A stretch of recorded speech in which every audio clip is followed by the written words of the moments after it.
Me han pedido que les hable sobre el tema de la unción.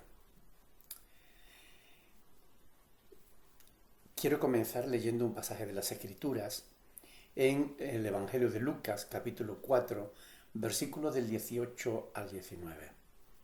Ahí está escrito que el Espíritu de Dios está sobre mí, por cuanto me ha ungido para dar buenas nuevas a los pobres.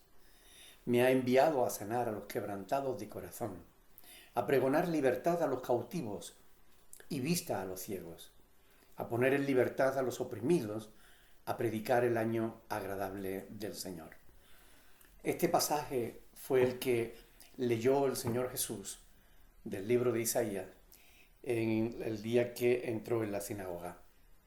Hoy en día encontramos multitud de gente escribiendo y enseñando sobre la unción, lo cual no sería malo si lo que se escribiera o enseñase sobre ese tema fuera bíblico.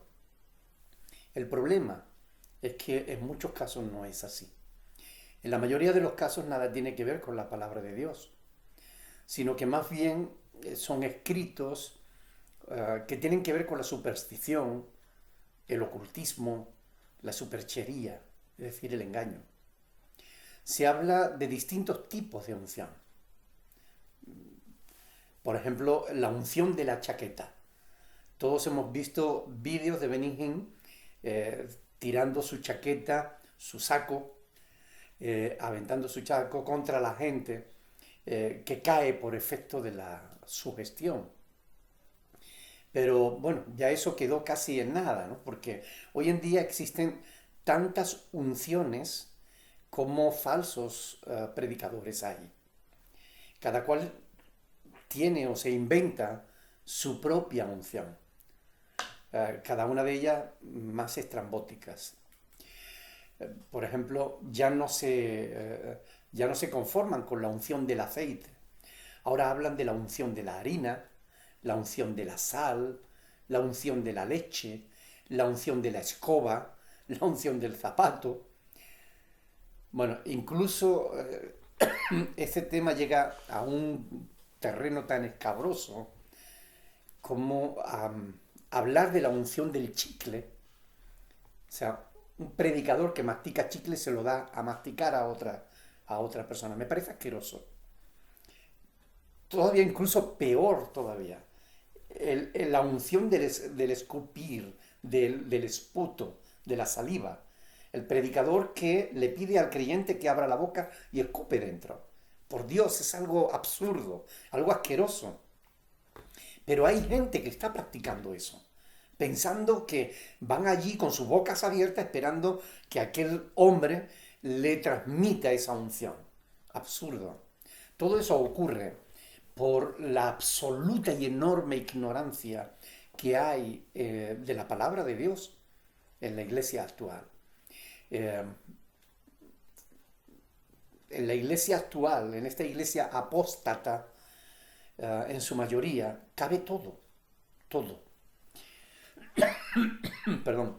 En la Biblia son varios los términos que se traducen por unción. La idea original viene del pastoreo.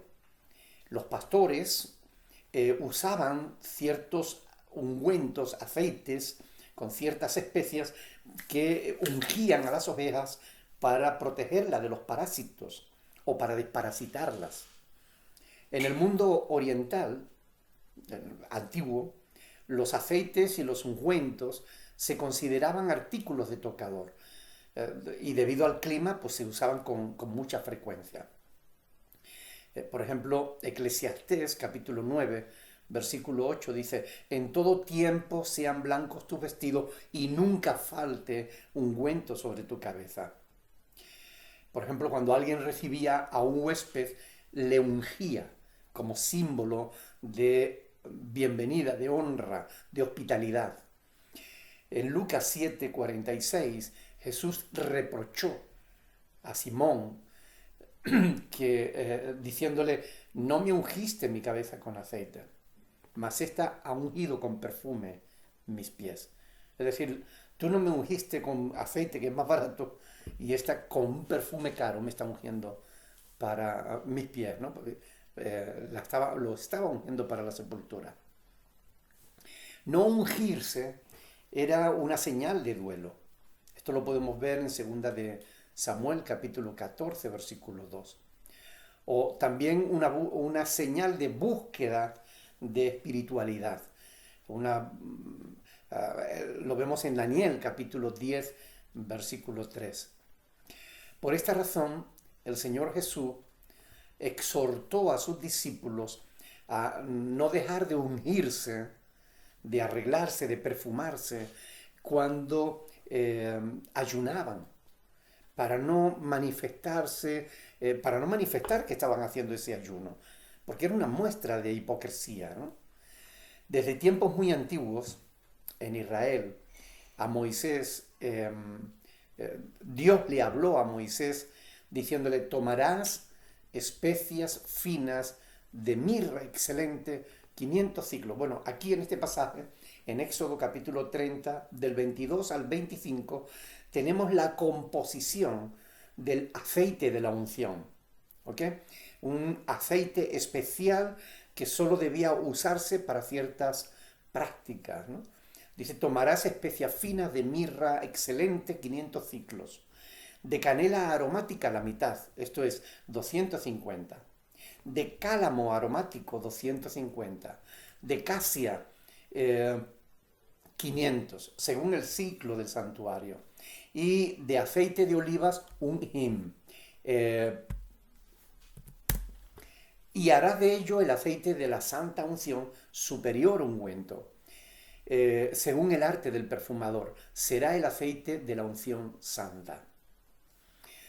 Con este aceite se ungía a los objetos sagrados, así como también a los sacerdotes. En Éxodo, capítulo 40, versículo del 9 al 16, se dice, y tomarás el aceite de la unción, este aceite santo, y ungirás el tabernáculo y todo lo que está en él, lo santificará con todos sus utensilios y será santo. Ungirás también el altar del holocausto y todos sus utensilios, santificarás el altar y será un altar santísimo. Asimismo ungirás la fuente y su base para santificar y la santificarás y llevarás a Aarón y a sus hijos a la puerta del tabernáculo de reunión, los lavarás con agua y harás vestir a Aarón las vestiduras sagradas y lo ungirás y lo consagrarás para que sea mi sacerdote. Después harás que se acerquen sus hijos y les vestirás las túnicas, los ungirás como ungiste a su padre y serán mis sacerdotes y su unción les servirá por sacerdocio perpetuo, por sus generaciones. Y Moisés hizo justamente conforme a todo lo que el Señor le había mandado, y así lo hizo. También se ungían no solo, digamos, el tabernáculo, las cosas sagradas y los sacerdotes, sino que también se ungió a los reyes y a los profetas. Por ejemplo, en Primera de Reyes, capítulo 19, versículo 16, Primera de Reyes 19, 16, a Jehú, hijo de Nimsi, dice el Señor, ungirás por rey sobre Israel. Y a Eliseo, hijo de Safat, de Abel-Meola, ungirás para que sea profeta en tu lugar. Estas fueron palabras que el Señor les dio en Primera de Reyes 19, versículo 16, a Elías. Elías tenía que ungir a Nimsi, a Jehú, hijo de Nimsi, como rey sobre Israel, y a Eliseo como profeta que lo iba a sustituir a él en el ministerio. Las personas ungidas eran investidas a través del Espíritu Santo de el poder necesario para el desempeño de sus deberes. En 1 de Samuel 16:13 dice que Samuel tomó el cuerno del aceite y lo ungió en medio de sus hermanos. Está hablando de cómo ungió a David para ser rey de Israel. Y desde aquel día en adelante el Espíritu de Jehová vino sobre David y bueno, se levantó luego Samuel y se volvió a Ramá. Es decir, una vez que una persona era ungida, esa persona recibía al Espíritu Santo que le capacitaba para la función a la que había sido llamado. En el Salmo 89, versículos del 20 al 24, dice: hallé a David mi siervo, lo ungí con mi santa unción, mi mano estará siempre con él. Esto es un beneficio de la unción, ¿no? La presencia de Dios, el poder de Dios estará protegiéndolo, su mano estará con él, ¿no? Mi brazo también lo fortalecerá. No lo sorprenderá el enemigo, ni hijo de iniquidad lo quebrantará, sino que quebrantaré, dice Dios, delante de él a sus enemigos, y heriré a los que le aborrecen.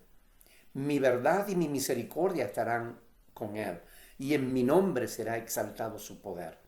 Por tanto, aquí vemos cómo la unción sobre el siervo de Dios conllevaba también la protección de Dios. Por tanto, no solo simbolizaba la consagración del ungido y su capacitación para realizar la labor a la que había sido llamado, sino también una protección especial.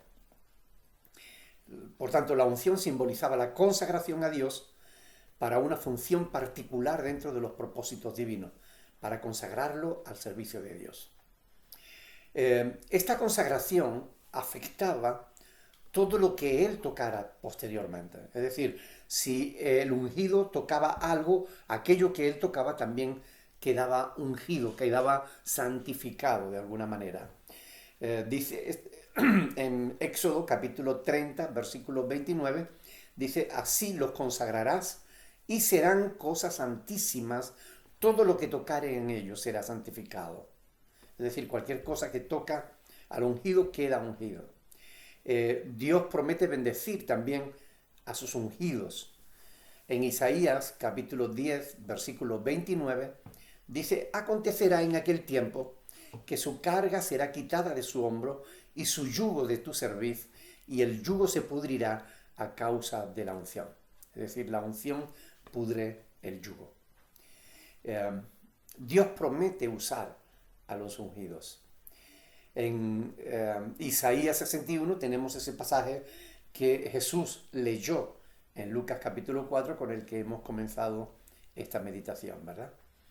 El uso figurado de la palabra unción se desarrolló poco a poco justamente a partir de David,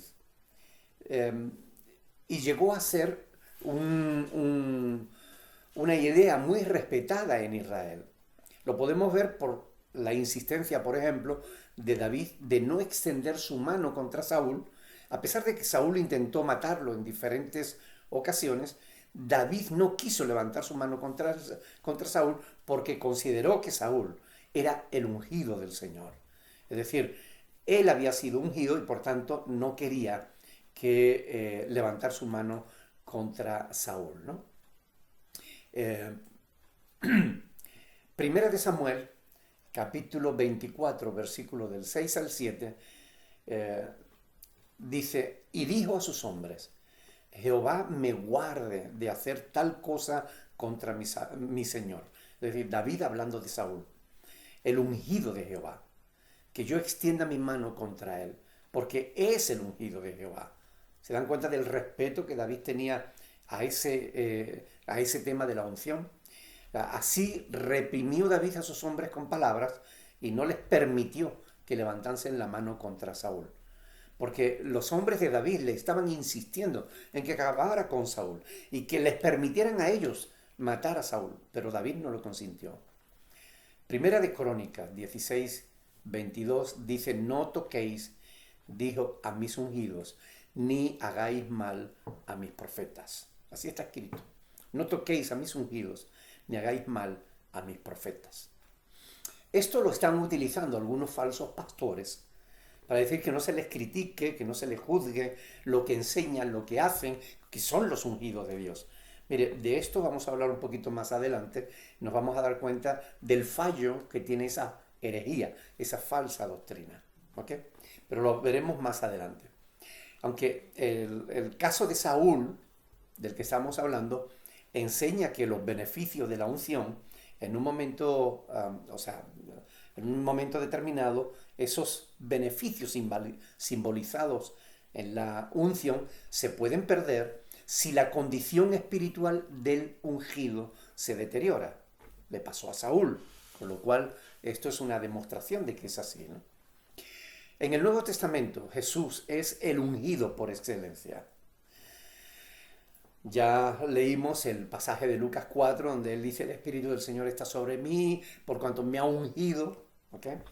El Mesías, Cristo el Señor, fue ungido por el Espíritu Santo el día de su bautismo en agua.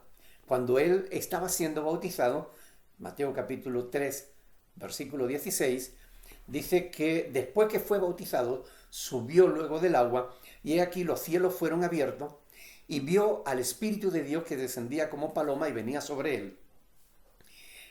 Y hubo una voz de los cielos que decía: este es mi Hijo amado, en quien tengo complacencia.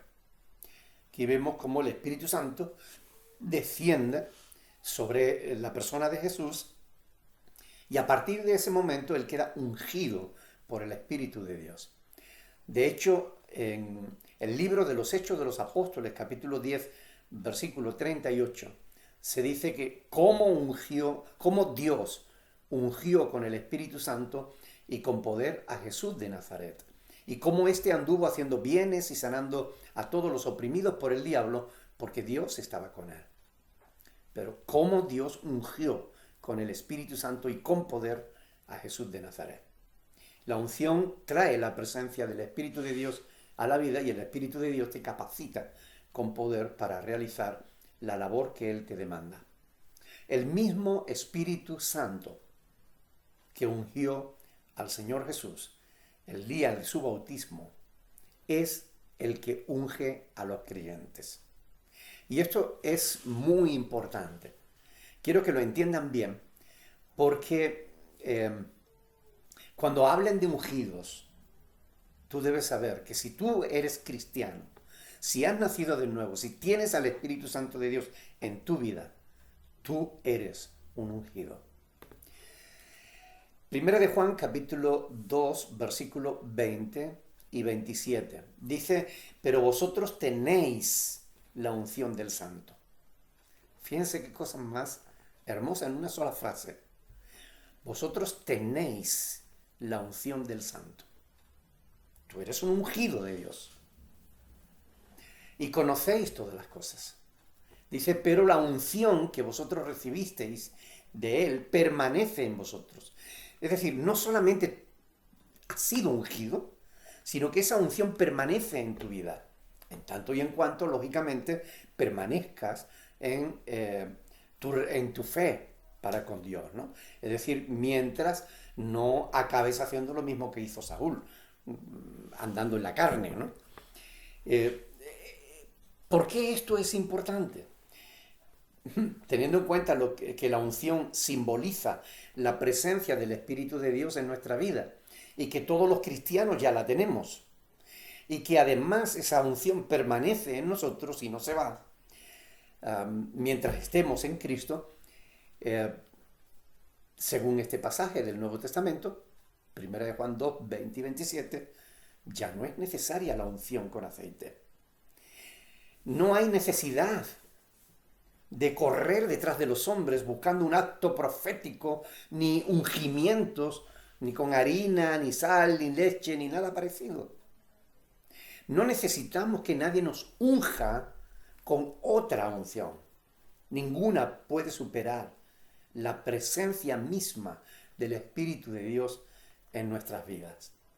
El símbolo, es decir, el aceite o cualquier otra cosa que queramos usar para la unción, no puede ser más importante que aquello que simboliza. Sin embargo, a pesar de todo, hoy en día vemos que hay grupos de gente, en su mayoría falsos maestros, falsos pastores, comerciantes de la fe, que pretenden convencernos de que ellos tienen una unción especial que pueden transmitir a quienes ellos quieran.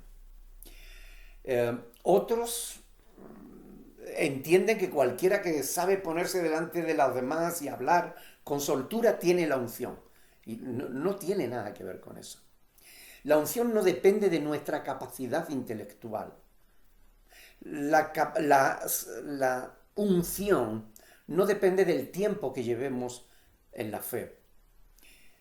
Lo que aprendemos de las Sagradas Escrituras es que la unción no depende de los hombres, ni de lo que los hombres hagan. No depende de las obras, de los ritos, de las palabras o los actos que hagamos. La unción depende de Dios. Sin embargo, es muy interesante esto porque yo he asistido a multitud de seminarios de todo tipo relacionados con la capacitación para el ministerio. Pero he llegado a la conclusión de que el éxito o el fracaso de un ministerio no depende del método ni de las actividades que se realice, sino que depende de la obra de Dios en la vida del siervo. Algunos pastores han seguido fielmente, paso a paso, la metodología que a otros les ha dado un magnífico resultado. Sí, pero a ellos no les ha servido de nada. Es decir, siguiendo los pasos que a otros les ha dado un resultado fantástico, a otros en otro lugar o en otro momento o de otra manera, con otra persona, no da resultado ninguno. La unción no tiene que ver con los métodos, ni tiene que ver con la capacidad humana. Porque Dios escoge a lo vil y menospreciado de este mundo para avergonzar a los sabios. La unción tiene que ver concretamente con la persona del Espíritu Santo, con su obra y la capacitación espiritual que Él da. Capacitación que tanta falta hace en muchísimos púlpitos. Segunda de Corintios, capítulo 1, versículo del 21 al 22, dice que el que nos confirma con vosotros en Cristo y el que nos ungió es Dios, el cual también nos ha sellado y nos ha dado las arras del Espíritu en nuestros corazones. Hemos sido ungidos con el Espíritu Santo, lo cual es más que suficiente, hermanos. Porque la unción es verdadera y enseña todas las cosas al creyente, guiándole a la verdad cuando estudia las Sagradas Escrituras. También te capacita para discernir la verdad de la mentira, a fin de que no sean engañados por falsos maestros de viejas o nuevas herejías. La unción no se trata de brujería pintada o disfrazada de acto profético. La unción no es una especie de clasificación espiritual antojadiza. Tampoco es emocionalismo, ni soplos, ni caídas, ni empujones al piso. No se trata de revolcones indecentes, de gritos estrepitosos, ni movimientos estrambóticos. La unción no depende de sonidos de animales, carcajadas incontrolables, borracheras, tambaleos, desórdenes masivos o cualquier otra manifestación opuesta a la verdad, a la enseñanza concerniente al Espíritu Santo que encontramos en la palabra de Dios. La iglesia actual gime por hombres y mujeres cuyas credenciales no tengan que ver con los métodos, con los títulos, con las actividades, sino que tengan que ver con la comunión personal íntima con Dios. De Cristo se dice que nadie le podía responder palabra, ni osó alguno desde aquel día preguntarle más. Mateo 22, 46. Ni mi palabra, dice Pablo, ni mi predicación fue con palabras persuasivas de humana sabiduría, sino con demostración del poder y demostración del Espíritu y de poder, para que vuestra fe no esté fundada en la sabiduría de los hombres, sino en el poder de Dios. 1 Corintios, capítulo 2, versículo del 4 al 5. Partiendo de estos pasajes, no encontramos dificultad en entender que los siervos de Dios deben estar impregnados de poder de Dios, poder espiritual, que dará a su predicación, a su enseñanza, una vitalidad divina. Hablando sobre el don de idiomas, por ejemplo, el apóstol Pablo dice algo que bien podría servirnos aquí para este tema. En 1 Corintios capítulo 14, versículo 20, Pablo dice: hermanos, no seáis niños en el modo de pensar, sed niños en la malicia, pero maduros en el modo de pensar. No tienen que vivir corriendo detrás de cada cual que anuncia que tiene una nueva unción. No necesitáis más unción que la que puede daros el Espíritu Santo cuando esté presente en vuestras vidas. Hermanos, es muy importante que entiendan que si ustedes han sido ungidos con el Espíritu Santo, ¿qué necesidad tienen de correr tras los hombres en busca de unciones que en la mayoría de los casos son falsas? Si tienes al Espíritu Santo de Dios, no necesitas ser ungido. No necesita que nadie derrame aceite sobre tus manos. Ni necesitas, si estás enfermo, no necesitas que los ancianos ya te unjan. Hay pasajes en las Escrituras que tenemos que entender en su contexto histórico. Cuando Santiago dice eso, vaya a los ancianos de la iglesia que está enfermo y lo unjan con aceite. Y la oración de fe salvará al enfermo. Tenemos que entender que Santiago está escribiendo en un periodo de tiempo cuando todavía la Biblia no está terminada y arrastra todavía muchísimas prácticas que venían del antiguo pacto. Pero si el aceite de la unción simbolizaba la presencia del Espíritu y el creyente ya tiene el Espíritu Santo, ¿qué necesidad tiene de ser ungido?